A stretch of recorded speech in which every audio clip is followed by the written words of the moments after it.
noite a todos. Uma alegria muito particular minha em revê-los, né? Acredito que a recíproca possa ser verdadeira. Quem é que vem pela primeira vez?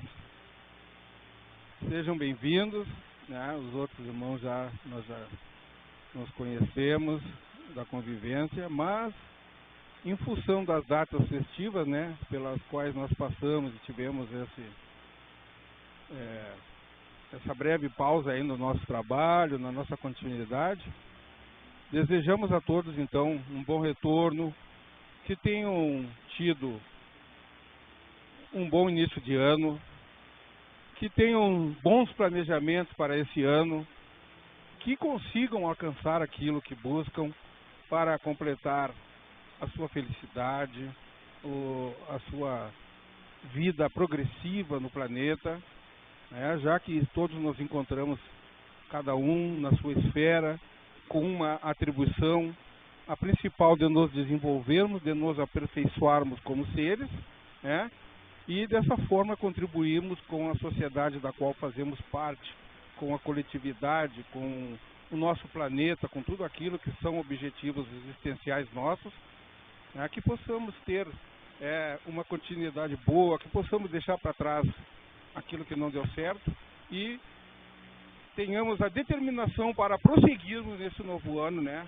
Naquela busca ali, que possamos cada vez mais nos esforçar nessa busca, nessa conquista que faz parte da nossa caminhada.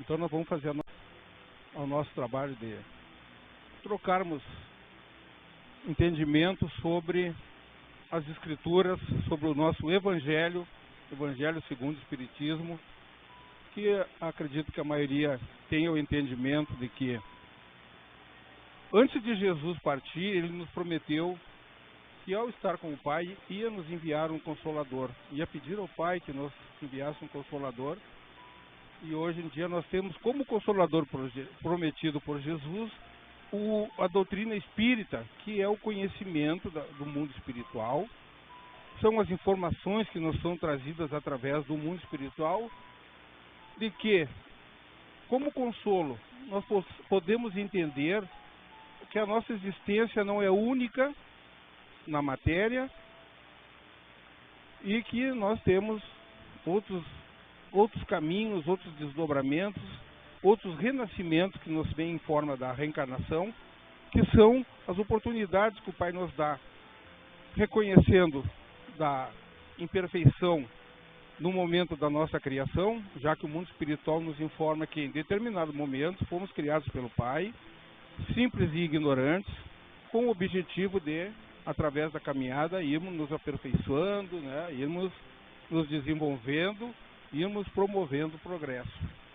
Então, um objetivo que não é fácil de ser alcançado, e através da nossa caminhada, então, nós vamos cada vez mais alcançando um estágio bem maior, bem melhor, superior, de forma que vamos nos entendendo o motivo da nossa existência, que não é uma coisa que começa e tem um fim, que se assim fora, não teria muita vantagem no esforço de melhorar ou de piorar, seja lá o que for, não haveria compensação em nos esforçarmos por melhorar.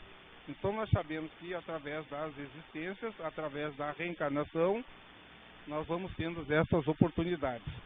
Cada dia, cada momento é um novo aprendizado, é uma nova oportunidade que o Pai nos dá. Ao amanhecer, quando nasce o sol ou não, seja da forma que vier, o tempo, a intempérie ou como for, sempre são benefícios, sempre são benesses que o Pai nos proporciona de acordo com a necessidade do momento. Se o dia não está muito bonito, na nosso modo de ver, está chovendo, precisamos da chuva, da água, né? Nós estamos aí prestes a ter um momento difícil, talvez, e permanecemos com poucas chuvas. Hoje tivemos ali uma preparação ali meteorológica, parecia que vinha muita água, acho até que assustou um pouco o pessoal também, né? E nós estamos necessitando, mas não veio. Mas serve para a nossa vida, para quando nós pedimos alguma coisa ao Pai, E às vezes nos sentimos frustrados ou desamparados porque aparentemente não alcançamos o objetivo o qual nos propomos, não alcançamos o desejo, aquilo que nós aspiramos. E nós nesse momento não manifestamos ou não aumentamos, não alimentamos a nossa fé de acreditar que o nosso Pai sabe o que é melhor para nós. Sempre. Às vezes eu estou pedindo a cura de uma doença ou alguma outra situação muito difícil, aparentemente não estamos obtendo o resultado que nós queremos, mas nós não confiamos no Pai, nós não acreditamos naquilo que nos foi passado, de que Ele sabe o que é melhor para nós. Então, se naquele momento aquilo que eu peço aparentemente não está acontecendo, Ele sabe o benefício para nós. Embora possa parecer o contrário. Trata-se de uma doença, o pai me abandonou. Nós assimilamos o ensinamento, a ideia de que uma doença, no caso falando, é um castigo ou coisa parecida. E nada a ver. Nosso Pai não nos castiga nunca. Nosso Pai é de amor. Ele não nos castiga. Agora, Ele nos criou com uma responsabilidade de sermos responsáveis pelas nossas próprias atitudes. E essa responsabilidade vai conosco através das existências. Então, não querendo jogar a situação difícil que eu estou agora para um resgate de uma vida passada, porque é comum também, de certo, noutra vida eu fiz tal coisa. Não quer dizer. Pode ter sido nessa mesma. Uma omissão, uma falta de observação de uma situação com um resultado desfavorável a alguém, ou a algo, ou à natureza, ou ao planeta, que me passa desapercebido diante da minha ignorância, e mais adiante não tem castigo, eu vou ter que... A balança desequilibrou de um lado, vão ter que equilibrar. E é só dessa forma. Aprende-se só dessa forma. A justiça divina é só dessa forma. Nós achamos que ao desencarnar vamos chegar... eu digo nós, porque muitos de nós pensam dessa forma, ou já pensou, que a gente vai chegar num tribunal no mundo espiritual lá e vai ser julgado. Não, tu fez isso, fez aquilo. O mundo espiritual já revela que não. Para que possamos entender, fazem analogias e explicações para a gente entender. É como se nós chegássemos na frente de um espelho e enxergássemos o nosso reflexo para observarmos os nossos progressos durante a última encarnação, vamos assim dizer, ver aonde avançamos e principalmente aonde a gente deixou a desejar. Para que a nossa própria consciência solicite uma nova oportunidade para refazer aquela caminhada, aquilo que ficou para trás, aquele aprendizado que não teve proveito. Então somos a nossa própria consciência, nós verificando aquilo, solicitamos ao Pai uma nova oportunidade.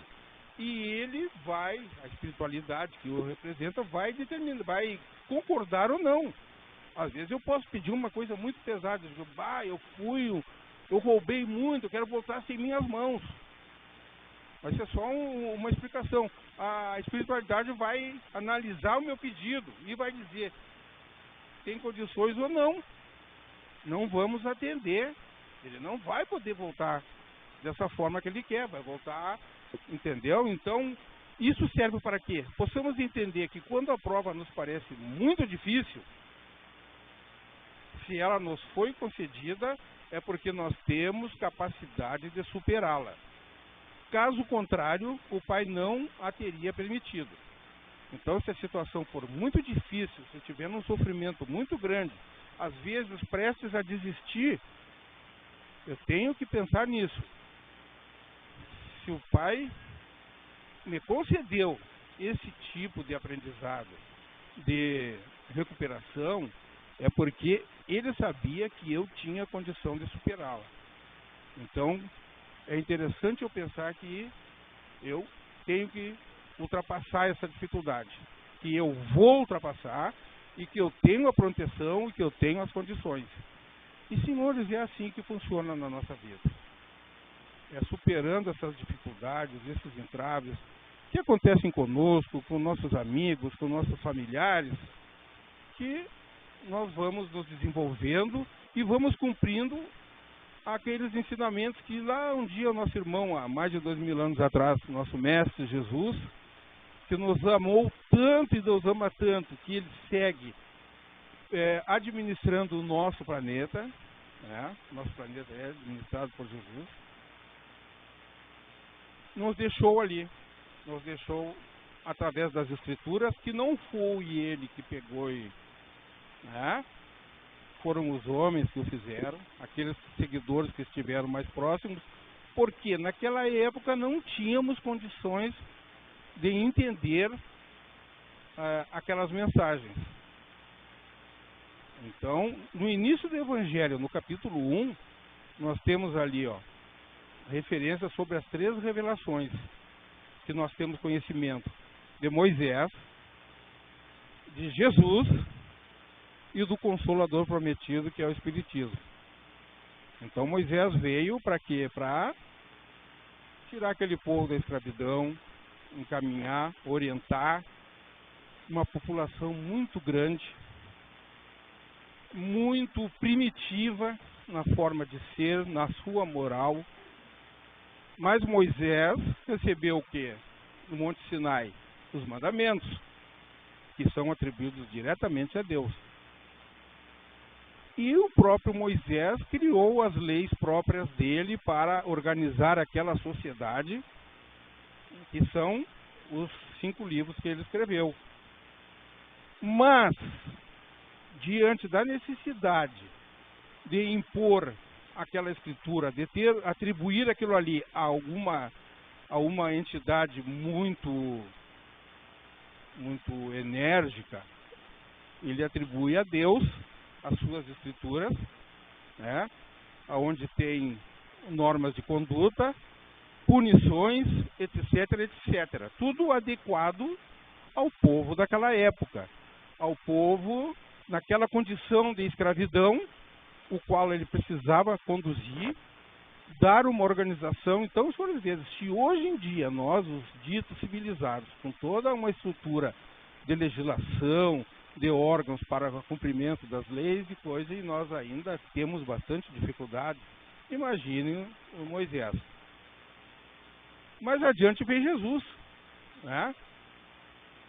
E Jesus não veio para destruir a lei que Moisés já aplicava. Ele não veio para contradizer nenhum dos 10 mandamentos, ele veio aperfeiçoar. E nesse aperfeiçoamento ele veio nos ensinar o valor do perdão e o desenvolvimento do amor, que são 2 atributos sem os quais o ser humano não se revela.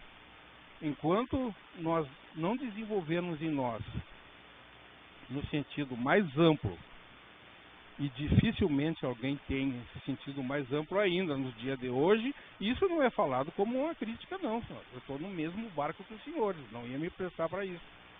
É um entendimento que nós sabemos que ainda não alcançamos este nível de amor e de perdão para que possamos ter o entendimento que precisamos chegar lá, nos esforçar, termos uma determinação de dizer, não, eu vou me esforçar para que isso, porque isso envolve toda a minha existência.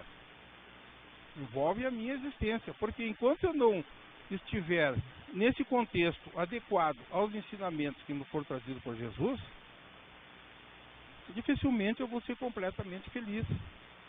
Porque a felicidade plena, o reino dos céus tão buscado, que alguém pode pensar que é um local no universo onde os espíritos felizes vivem, às vezes o que está escrito, o que a gente lê, o que a gente aprende, nos leva a pensar geralmente isso.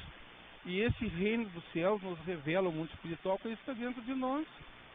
Nós mesmos temos o reino do céu aqui conosco. Porque somos nós que fazemos o nosso dito inferno e o céu, ou o céu e o inferno.